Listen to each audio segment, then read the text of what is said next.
tonight. Seeking asylum. Ousted Syrian leader Assad flees to Moscow after rebels capture Damascus. Agent of transformation. Kash Patel is receiving high marks from Senate Republicans in his quest to be President-elect Donald Trump's next FBI director. Calls for diplomacy. Zelensky seeks diplomatic end to Russia's war. Floats role for foreign troops. And rise of lookalikes. Celebrity lookalike contests are popping up everywhere, from Timothy Chalamet's surprise appearance at his own NYC competition to Ball Mescal in Dublin and Harry Styles in London. All that and more as World News Tonight starts right now.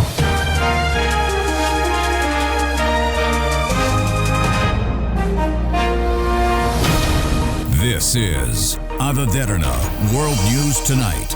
Reporting from Colombo, here's Vinuth Warnasuriya. Hello and welcome to World News Tonight, where we are here to bring you key stories across the globe for this Tuesday, and we begin today's bulletin with the latest in Syria.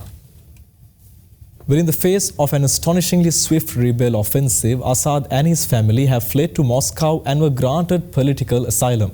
With the toppling of the Assad regime following more than 50 years of brutal dictatorship was a victory for an entire Islamic nation, as stated by the leader of the main rebel group. Syrians fought for years to topple him, but Bashar al-Assad is tonight a dictator on the run as a rebel movement sweeps him from power in less than 2 weeks. Statues ripped down, paraded through the streets.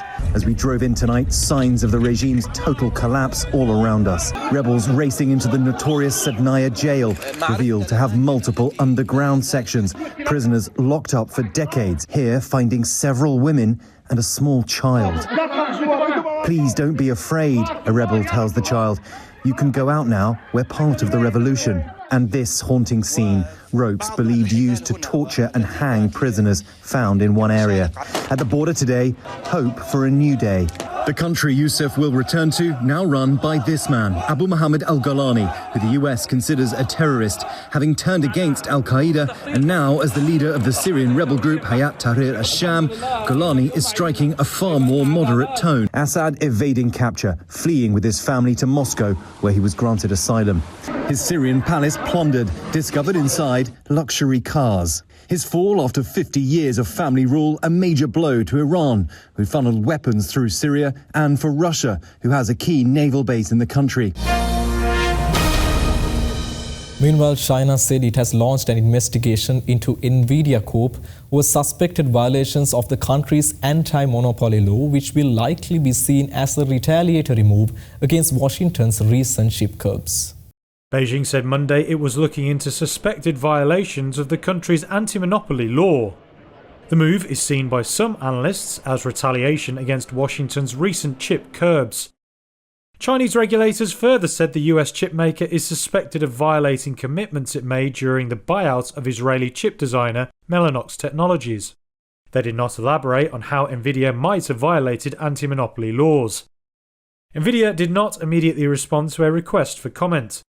The company's shares fell more than 2% in pre-market trading after the announcement. Last week, the US launched its third crackdown in 3 years on China's semiconductor industry. Washington curbed exports to 140 companies, including chip equipment makers. Nvidia has enjoyed booming demand from China, although this has been hurt over the past year by US efforts to stop China from acquiring the world's most advanced chips. Nvidia dominated China's AI chip market with more than 90% share before the US curbs came in. Now it also faces growing competition from domestic rivals led by Huawei. Well, moving to South Korea now, prosecutors and the police and the Corruption Investigation Office have been speeding up the investigation process for the allegations around the martial law declaration. The former Defense Minister Kim Yong-hoon issued an arrest warrant following investigation from prosecutor's office. South Korean prosecutors have issued an arrest warrant for former Defense Minister Kim Yong-hyun. The prosecution's special investigative team stated that Kim's charges include colluding with treason and abuse of power over his alleged role in President Yoon Suk-yeol's brief declaration of martial law. Kim is accused of being responsible for proposing the declaration of the martial law decree, the banning of all political activities, as well as the deployment of troops at the National Assembly. Prosecutors added that issuing of warrants comes amid concerns that Kim may attempt to flee or tamper with evidence, given that he changed his mobile phone after the martial law announcement. After Kim had voluntarily appeared at the Seoul Central District Prosecutor's office on Sunday, he underwent several hours of questioning by prosecutors across 3 sessions over the past 2 days. Kim reportedly claims that though all martial law troops performed under his instructions, the martial law declaration did not violate the Constitution. Seoul Central District Court will now have a warrant review hearing starting on Tuesday afternoon to determine whether Kim is to be arrested. The police special investigation team plan to soon question others in connection with the martial law declaration. Former Minister of Public Administration Lee Sang-min, former Commander of the Defense Counterintelligence Command Lieutenant General Yeo In-hyung, and former Commander of the Capital Defense Command Lee Jin-woo have been notified that they will be summoned by the team, though the specific dates are yet to be scheduled. This comes a day after an emergency travel ban was placed on them as the police pledged to investigate the decision process behind the martial law declaration. Though the police have also summoned Commander Yeo, his spokesperson said that he has been summoned by the prosecutor's office for questioning on Tuesday. The police special investigation team also announced on Tuesday that it has issued a travel ban for the Police Commissioner General and Seoul Metropolitan Police Agency Commissioner and National Assembly Guard Commander. The team had also requested data regarding the deployment status of individual soldiers from the Defense Counterintelligence Command, Capital Defense Command, and other related organizations from which the troops were deployed from. Well, we are going for a short commercial break. More world news coming right after this.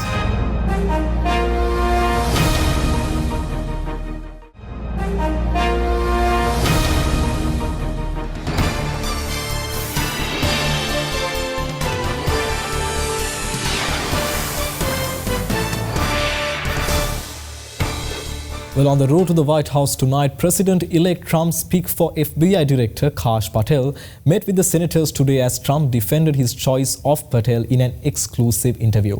Kash Patel, or more commonly known as Kash Patel, is receiving high marks from Senate Republicans in his quest to be President-elect Donald Trump's next FBI Director.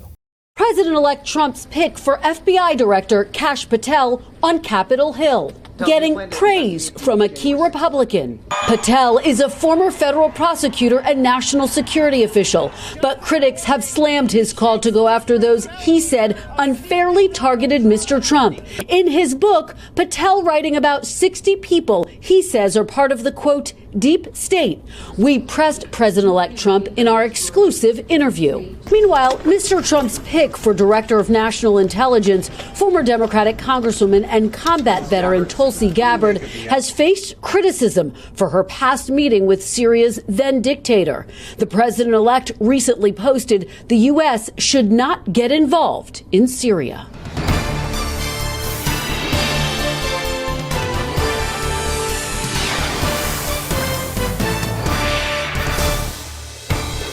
A 26-year-old man has been arrested in connection with last week's fatal shooting in New York City of United Healthcare CEO Brian Thompson. Luigi Mangione was taken into custody at a McDonald's in the town of Altoona, Pennsylvania, well about 300 miles west of New York City, after a customer at the fast food outlet recognized him. Nearly a week after the CEO of United Healthcare was gunned down outside a New York City hotel, 26-year-old Luigi Mangione has been taken into custody in Altoona, Pennsylvania, where he was recognized at a McDonald's from surveillance images. The NYPD seen racing along I-80 to Altoona, nearly 300 miles away, after a break in the case just after 9 a.m. A worker at this McDonald's spotted a customer who was eating and acting suspiciously and dialed 911. Altoona police taking Mangione into custody on gun charges. Police say he had this ghost gun that may have been made with a 3D printer, similar to the weapon used to kill Thompson, along with a suppressor or silencer. They also found 3 handwritten pages that police sources tell ABC News express anger at the insurance industry and could speak to his motivation and mindset. Officials say Mangione had clothing and a mask consistent with the suspects, a passport, and multiple fake IDs, including this fake New Jersey license used to check into that hostel in New York City. Mangione had a master's in engineering from the University of Pennsylvania. He's from Maryland, where he was a valedictorian at a private boys' school in Baltimore, seen here giving a speech. It seems like just yesterday that we were freshmen, having tie wars and playing computer games in CT20. But now we're moving on. About a year ago, Mangione posted a review of the infamous manifesto by Unabomber Ted Kaczynski. saying he was a violent individual rightfully imprisoned who maimed innocent people, but describing him as an extreme political revolutionary. In this grainy surveillance video obtained by ABC News, Brian Thompson's killer is seen moments before the murder, waiting for the United Healthcare executive. When the gunman spots his target, he runs across the street and opens fire, leaving Thompson to die on the sidewalk. Police stitched together a timeline of the suspect's movements from the moment he arrived in New York 10 days before the shooting. He kept a mask over his face at all times, except for this one unguarded moment when he checked into that hostel. Surveillance cameras catching the suspect near the Hilton, at a Starbucks, escaping on a bicycle, and finally getting into a taxi for a ride to the bus station where he vanished. At the shooting scene, police found bullets with the words deny, defend, and deposed, a possible reference to grievances with the insurance industry. Thompson's murder has ignited online anger against the industry, and over the weekend, the company putting up fencing around its headquarters. Tonight, United Healthcare says in a statement, our hope is that today's apprehension brings some relief to Brian's family, friends, colleagues, and the many others affected by this unspeakable tragedy. Albany police said a 12-year-old boy is dead and a 11-year-old girl is in a critical condition after falling through ice at the lake in a park. The officials said the young girl saw the boy falling through the ice, and while she was attempting to help the boy, she also fell through. It was yesterday afternoon when Albany police responded to Washington Park Lake at about 4:35 p.m. after reports that juveniles had fallen through the ice. Albany police and Albany firefighters rescuing an 11-year-old girl from the lake who was treated at the scene before being sent to Albany Med. Members of the New York State Police Underwater Recovery Team then began searching for multiple hours before finding the body of the 12-year-old boy just before 7:30 p.m. yesterday. Albany police learning through their investigation today that the 12-year-old boy tried to walk north across the lake towards the lake house before falling through the ice, and that 11-year-old girl watched the boy fall through the ice and then jumped into action. She followed his same path to help save him, which is where she fell through too. Both of those kids students at North Albany Middle School in the Albany City School District. The district writing in a statement today from the superintendent on their website, "Our hearts go out to the families of these students at this incredibly difficult time. This is a terrible tragedy, and we are grieving as a school community." After the fall of the Assad regime in Syria, Israeli defense forces have launched aerial strikes near Damascus that they say are targeting stockpiles of chemical weapons they're worried that could fall into the wrong hands. With Syria convulsed in revolutionary chaos, its neighbor Israel taking decisive action.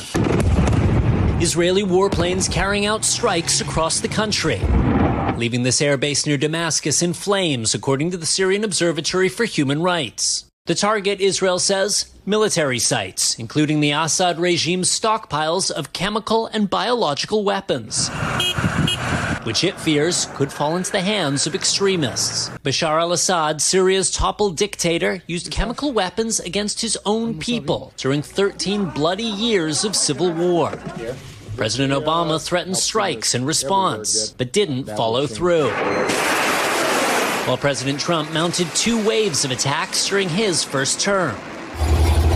Israeli forces are also moving in on the ground, first capturing a buffer zone between Syria and the Israeli-controlled Golan Heights, and then edging troops further into Syria itself. Diverting the attention to the conflict in Ukraine now. Zelensky advocated for a diplomatic resolution to the war with Russia, suggesting the deployment of foreign troops until his country could join NATO. Ukraine President Volodymyr Zelensky opened the door to negotiations with Russia on Monday, as he sent the latest signal for a potential diplomatic settlement to end Russia's war in the country. The remarks came at a joint press conference with German opposition leader Friedrich Merz. With Donald Trump preparing to return to the White House on January 20, the US president-elect has said he wants to end the war quickly. On Sunday, he called for an immediate ceasefire and negotiations to end the, quote, madness after he met Zelensky and French President Emmanuel Macron in Paris. Zelensky also returned to an idea raised in February by Macron about the possibility of European nations sending troops to Ukraine. There was no consensus on the matter among European leaders. Zelensky added Ukraine must have a clear understanding of when it will join the EU and receive an invitation into NATO. Kyiv has insisted it needs security guarantees to prevent Russia launching another invasion once the current hostilities are halted. Russia has demanded Ukraine abandon its NATO ambitions. Russia controls nearly a fifth of Ukrainian territory after launching the 2022 invasion, the biggest conflict in Europe since World War II. Well, after a tense night of anticipation in Ghana, the former President John Dramani Mahama has won the country's presidential election after his main opponent, who was the Vice President Mahamudu Bawumia, conceded defeat. Ghana's John Dramani Mahama pledged governance reforms and measures to reset the nation in a victory speech after winning Saturday's presidential election. The Electoral Commission said Mahama won nearly 57% of the vote, based on provisional results from 267 of 276 constituencies. It cements the former president's return to power after 8 years leading the country's opposition. Mahama's main rival was Vice President Mahamudu Bawumia. He conceded on Sunday, aiming to ease tensions. Ghana produces cocoa, gold, and oil, but a spiraling economic and cost of living crisis hurt the popularity of the government and increased momentum for a change in leadership. Mahama has said he would look to renegotiate a $3 billion International Monetary Fund bailout, as well as to ease up on business regulations, bring in tax reforms, and invest billions in modernizing infrastructure. He told supporters he's not taking his win for granted. Sean J.C. Carter and Sean Diddy Combs are accused of raping a 13-year-old girl, according to an amended civil lawsuit. Well, an anonymous woman alleged in a civil suit that the incident took place at an after-party following the 2000 Video Music Awards. Well, however, both men deny the allegations.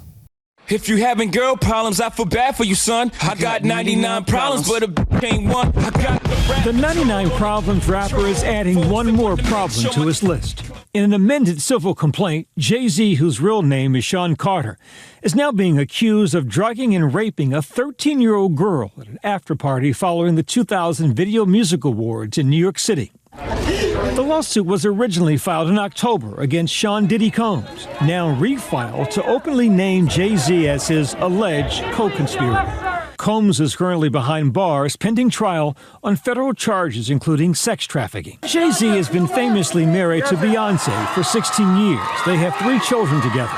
Today, Jay-Z denying all allegations, saying in part, "My only heartbreak is for my family," adding, "These allegations are so heinous in nature that I implore you to file a criminal complaint, not a civil one. Whomever would commit such a crime against a minor should be locked away. Would you not agree? These alleged victims would deserve real justice if that were the case." His attorneys quickly taking his rebuttal to court, filing a motion to deny the accuser's request to remain anonymous or dismiss the lawsuit, calling it a cynical and calculated campaign to force payment of an exorbitant sum of money.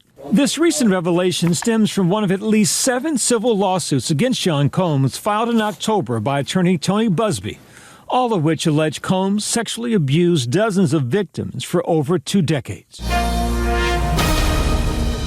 Time for a short commercial break. More world news on the other side. Stay tuned.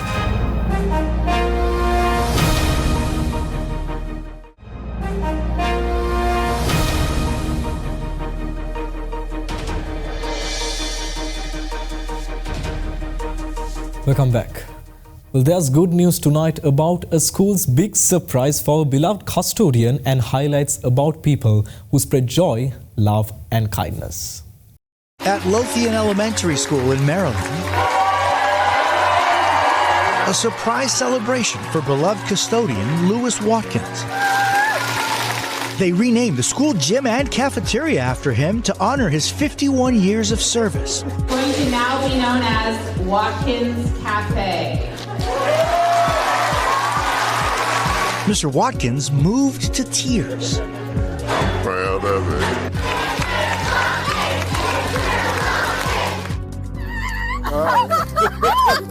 In Texas, it wasn't Santa, but another legend spreading joy. I have the gift for you, $500. Basketball superstar Shaquille O'Neal giving out $500 gift cards at a Texas J.C. Penney. $500 gift card, brother. Merry Christmas. Shocking shoppers Laura and Wendell Garrett. But that money, the Garretts are paying it forward, giving every cent to a favorite charity helping those in need. And this was an early holiday blessing one family will never forget. Loved ones surprising 10-year-old Colson Delp by decorating the family's Las Vegas area home for Christmas. It's a big tree. Colson's Little League team there to support him too as he battles cancer. For Mom Samantha and firefighter Dad Chasen, that show of support means the world. And for the closing story tonight, what's better than meeting Timothée Chalamet or Tom Cruise? Well, if the recent fascination with celebrity lookalike contest is any indication, well, it's finding 50 of their doppelgangers in one place, well, and some lucky attendees leave having interacted with both. It's a phenomenon sweeping the country, drawing massive crowds and wild fans. Celebrity lookalike contests. From Timothée Chalamet in New York to the Bears' Jeremy Allen White in Chicago. Even Gladiator 2 star Paul Mescal in Dublin. Contestant number 3! And on this day, we're in Philly, looking for the most Miles Teller, not Miles Teller, this city can find. The quirky lookalike competitions are exploding in popularity around the world. Fueled by social media, but bringing complete strangers together for old-fashioned, in-person fun. Something many people seem to be craving in this digital age. Last call for Miles Teller lookalikes! Actor Miles Teller may be a Hollywood heartthrob who starred alongside Tom Cruise in the blockbuster Top Gun Maverick. But to the people of Philadelphia, he's still a hometown hero. The majority of the contestants dressed in costumes from Teller's most famous role, all for the chance to take home a grand prize, a coveted Philly cheesesteak, and bragging rights for life. Well, that is it for tonight on World News. Well, we'll be back with the latest updates from around the world tomorrow. But until then, stay tuned as we got Sanu Mudannaika joining you next on the Nightly Business Report. Thank you very much for watching. Have a good night.